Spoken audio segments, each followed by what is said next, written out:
Assalamualaikum warahmatullahi wabarakatuh. Selamat pagi anak-anak. Bertemu lagi dengan saya Bapak Edi Trigunawan, biasa dipanggil dengan Pak Edi. Di sini saya akan menyampaikan materi di bab yang sama, yaitu tentang penerapan konsep dasar sosiologi dalam realitas sosial.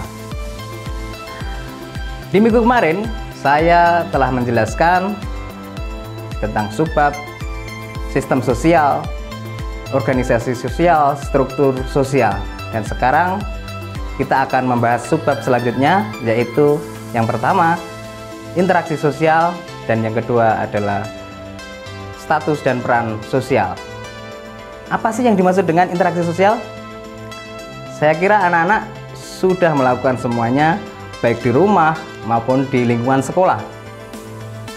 Pada hakikatnya, interaksi sosial adalah hubungan timbal balik yang berupa aksi saling mempengaruhi, baik itu antar individu dengan kelompok maupun antar kelompok. Dalam hubungan tersebut, individu atau kelompok bisa bekerja sama ataupun bisa berkonflik dalam melakukan interaksi, baik secara formal maupun informal, baik secara langsung maupun tidak langsung. Dalam interaksi sosial, salah satu pihak memberikan stimulus atau aksi dan pihak lain memberikan sebuah respon ataupun reaksi. Jadi untuk terjadinya interaksi sosial itu pasti ada kontak sosial dan komunikasi, seperti yang telah diutarakan oleh Suryo Sukanto, yaitu interaksi sosial tidak mungkin terjadi tanpa adanya kontak sosial dan komunikasi. Kontak sosial dapat bersifat positif maupun bersifat negatif. Kontak sosial positif mengarah pada hubungan kerjasama, sedangkan kontak sosial negatif lebih mengarah pada pertentangan ataupun konflik. Kontak sosial dapat bersifat primer ataupun sekunder, dan kontak sosial primer akan terjadi ketika para peserta interaksi bertatap muka secara langsung. Sementara itu kontak sosial sekunder akan terjadi ketika interaksi berlangsung melalui perantara ataupun media. Sudah paham? Kita lanjutkan ke komunikasi. Komunikasi adalah pengiriman dan penerimaan pesan atau berita antara dua orang ataupun lebih, sehingga pesan yang dimaksud dapat dipahami oleh seseorang. Di sini ada 5 unsur pokok dalam komunikasi, yaitu adalah komunikator, komunikan, pesan, media, dan efek. Apa sih yang dimaksud dengan komunikator? Komunikator adalah pihak yang menyampaikan pesan. Komunikan yaitu pihak yang menerima pesan. Sedangkan pesan yaitu sesuatu yang disampaikan oleh komunikator. Sedangkan efek yaitu perubahan yang diharapkan. Faktor-faktor pendorong interaksi sosial. Yang pertama, imitasi. Apa sih imitasi? Imitasi adalah tindakan meniru orang lain. Imitasi dapat dilakukan bermacam-macam bentuk. Misalnya gaya berbicara, tingkah laku, adat dan kebiasaan, pola pikir, serta apa saja yang dimiliki dan dilakukan oleh seseorang. Yang kedua ada sugesti. Berlangsung ketika seseorang memberikan pandangan atau pernyataan sikap yang dianutnya dan diterima oleh orang lain. Sugesti biasanya muncul ketika si penerima sugesti tidak dapat berpikir secara rasional.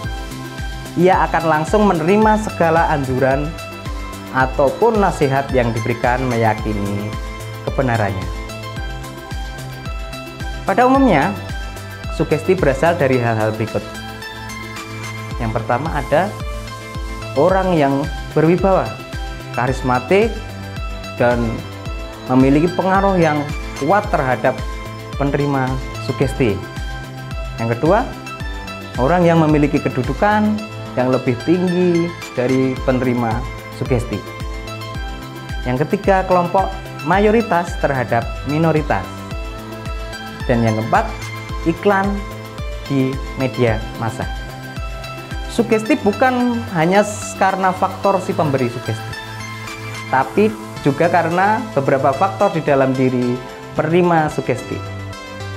Faktor tersebut yaitu, anak-anak, terhambatnya daya pikir kritis, kemampuan berpikir yang terpecah belah, atau yang biasa disebut dengan disosiasi. Dan yang ketiga, ada orang yang ragu-ragu atau yang pendapatnya itu satu arah dan tidak bisa dibelokkan dengan pendapat orang lain. Nah, selanjutnya ada identifikasi. Identifikasi merupakan kecenderungan atau keinginan seseorang untuk menjadi sama dengan pihak lain atau meniru secara keseluruhan ya, baik itu fisik, wajah, dan sebagainya. Dan selanjutnya ada simpati. Simpati merupakan kondisi ketertarikan seseorang kepada orang lain. Ketika bersimpati, seseorang menempatkan dirinya dalam keadaan orang lain, merasakan apa yang dialami, yang dipikirkan, ataupun yang dirasakan orang lain. Dan selanjutnya ada empati. Yang empati itu merupakan simpati yang sangat mendalam, yang dapat mempengaruhi kondisi fisik dan jiwa seseorang. Nah, poin selanjutnya atau subbab selanjutnya yaitu status dan peran sosial. Status dan peran sosial merupakan dua hal yang tidak dapat dipisahkan, karena setiap status dijabarkan oleh dalam peran sosial dan dilakukan oleh individu. Apa sih yang dimaksud dengan status dan peran sosial? Menurut Roger dan Warren, status diartikan sebagai tempat atau posisi seseorang dalam status suatu kelompok sosial. Sedangkan peran sosial ialah pelaksana hak dan kewajiban seseorang sesuai dengan kedudukannya atau status sebagai akibat dari adanya interaksi sosial itu sendiri. Secara empiris, perbedaan status mempengaruhi cara bersikap seseorang dalam berinteraksi. Kedudukan atau status sosial merupakan posisi seseorang secara umum di masyarakat, baik di dalam hubungannya dengan orang lain. Orang yang menduduki status tinggi memiliki sikap yang berbeda dengan orang yang statusnya rendah. Contohnya, cara bicara seseorang pengusaha tentu akan berbeda dengan seorang buruh. Jadi, status seseorang menentukan perannya, dan peran seseorang itu menentukan apa yang akan diperbuat.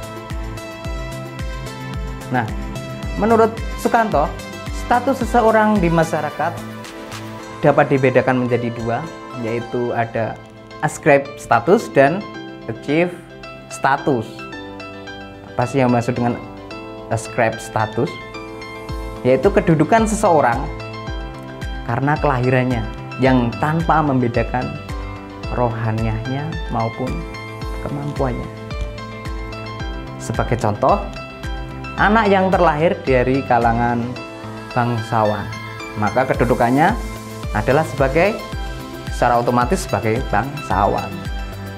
Sedangkan yang achieve status, kedudukan seseorang itu diperoleh melalui dengan usaha yang disengaja. Contohnya seseorang yang kerja dengan keras, kemudian ia dapat membuka sebuah perusahaan, maka kedudukan yang awalnya hanya sebagai pegawai biasa akan berubah menjadi pemilik perusahaan, maka statusnya secara otomatis akan berubah. Beragam status yang dimiliki seseorang dapat menimbulkan pertentangan atau konflik status. Konflik status adalah konflik batin yang dialami oleh seseorang dalam akibat adanya beberapa status yang dimiliki dan saling bertentangan. Contohnya, seorang ibu yang setiap hari harus bekerja keras di perusahaan, namun ia juga merupakan seorang ibu rumah tangga yang memiliki seorang anak. Ibu tersebut bingung untuk memilih antara kedudukannya sebagai karyawan atau hanya menjadi ibu rumah tangga. Nah, baik anak-anak, kesimpulannya, dalam berinteraksi sosial, kedudukan dan peran tidak dapat dipisahkan satu dengan yang lain. Keberadaan peran selalu melekat dengan adanya kedudukan. Tidak ada peran tanpa status sosial atau sebaliknya. Dalam sebagian masyarakat kecil, status dianggap penting. Dan dalam sebagian masyarakat besar ataupun masyarakat yang luas, peran sangatlah penting karena peran mengatur perilaku seseorang berdasarkan norma-norma yang berlaku di masyarakat. Peran sosial bersifat dinamis, sedangkan status sosial bersifat statis. Saya kira untuk materi hari ini cukup sekian, ada kurang lebihnya. Saya mohon maaf. Wassalamualaikum warahmatullahi wabarakatuh.